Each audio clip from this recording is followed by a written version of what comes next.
संजय राऊतला आरोप करण्याशिवाय दुसरं पलीकडचं आमच्याकडे आहेच काय?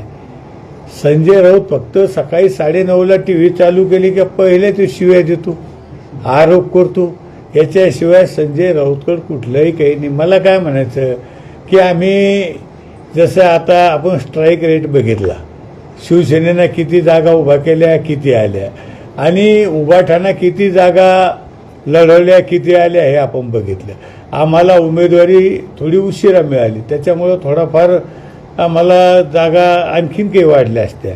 पण ठीक आहे, विधानसभेला आम्ही निश्चित जास्तीत जास्त जागा कशा येतील याच्यासाठी प्रयत्न करू.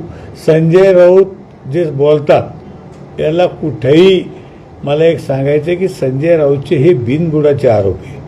हॉटेलमध्ये पैसे वाटले, इथं हे केलं. मला एक सांगायचं, संजय राऊतनं एखादी निवडणूक लोकातून लढून दाखवावी. संजय राऊत आमच्याच जीवावर निवडून